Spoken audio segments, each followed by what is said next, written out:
немецкого офицера. Ce fut ma nièce qui alla ouvrir quand on frappa. Elle venait de me servir mon café, comme chaque soir. Le café me fait dormir. J'étais assis au fond de la pièce, relativement dans l'ombre. Nous entendîmes marcher le bruit des talons sur le carreau. Ma nièce me regarda et posa sa tasse. Je gardai la mienne dans mes mains. Je vis l'immense silhouette, la casquette plate, l'imperméable jeté sur les épaules comme une cape. Ma nièce avait ouvert la porte et restait silencieuse. Племянница собралась открыть дверь, когда раздался стук.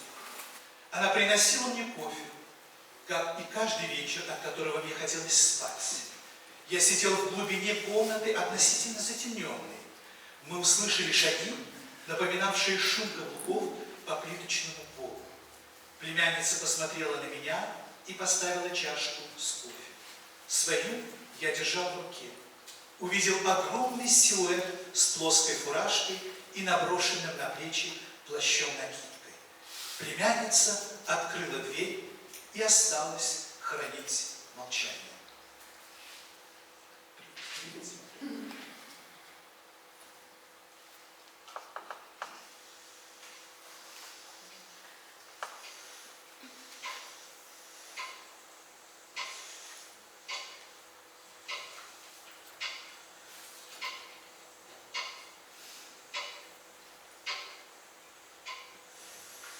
Je me nomme Werner von Ebner. Je suis désolé.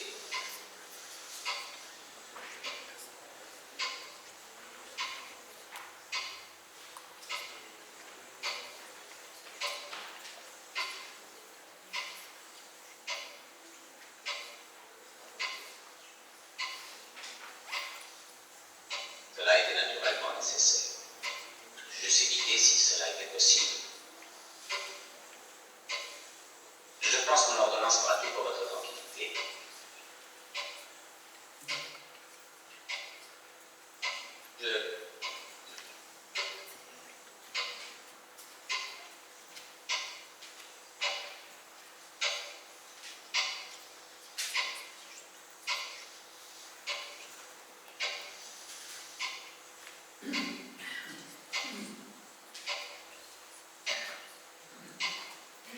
J'éprouve un grand estime pour les personnes qui aiment leur patrie.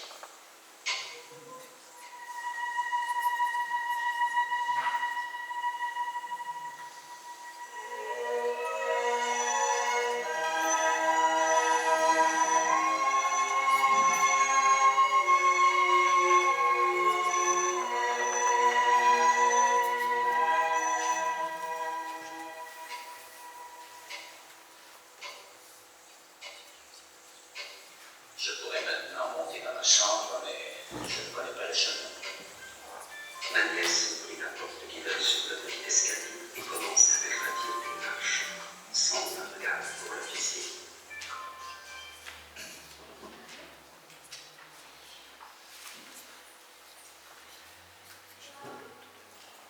La même scène se répétait presque chaque jour. Et je vais lire encore le dernier extrait. Pendant longtemps, plus d'un mois, la même scène se répéta chaque jour. L'officier s'attendait toujours un peu au seuil de la petite porte. Il regardait autour de lui. Un très léger sourire traduisait le plaisir qu'il semblait prendre à cet examen. Le même examen chaque jour et le même plaisir. Ses yeux s'attardaient sur le profil incliné de ma nièce, immanquablement sévère et insensible. Et quand enfin il détournait son regard, j'étais sûr d'y pouvoir lire une sorte d'approbation souriante. Puis il disait, en s'inclinant, « Je vous souhaite une bonne nuit ». Et il sortait. Довольно долгое время, больше месяца, эта сцена повторялась ежедневно. Он всегда немного задерживался на пороге маленькой двери, и окидывал взором комнату. Легкая улыбка говорила об удовольствии, которое, казалось, доставлял ему этот осмотр. Так каждый день. Его взгляд останавливался на склоненном профиле моей племянницы, неизменно строгой и бесстрастной. И когда он, наконец, отводил глаза, я всегда ловил в них сочувственное одобрение. Откланиваясь, он говорил: «Желаю вам спокойной ночи».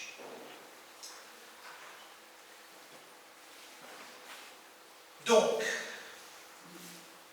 Vercors refuse la littérature de propagande comme celle de la collaboration. Il est attaqué par ce récit deux structures mentales enracinées en ce temps-là. Une structure où tout était noir et blanc, et une autre qui, au contraire, était celle des gens qui avaient tendance à penser qu'après les combats, les adversaires doivent se réconcilier. Chez lui, la force de méditation est souvent dramatique, parfois baroque. Elle se cache derrière la sérénité des mots et la sagesse du ton. Conçu comme un instrument de plaisir et d'initiation, le présent travail a dû surmonter la difficulté majeure, celle du choix. Tout choix est une élimination, disait André Gide. Merci.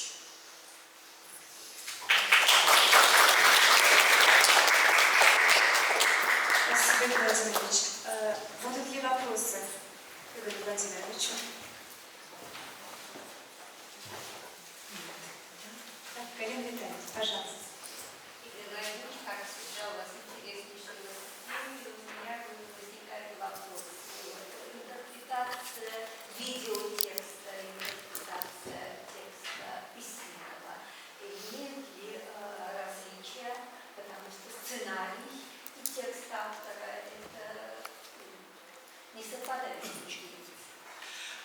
Спасибо, Галина Витальевна, за вопрос.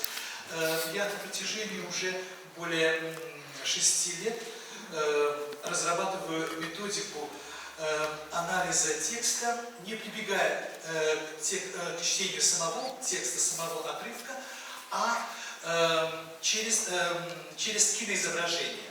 То есть я даю возможность студентам. Сначала мы просматриваем весь фильм полностью, а затем я делаю акцент на отрывках, которые я выбираю. Я не случайно говорил сам в своем выступлении, что я выбираю лучшие отрывки из произведений французской литературы и выбираю наиболее знаковые, наиболее яркие отрывки данного писателя.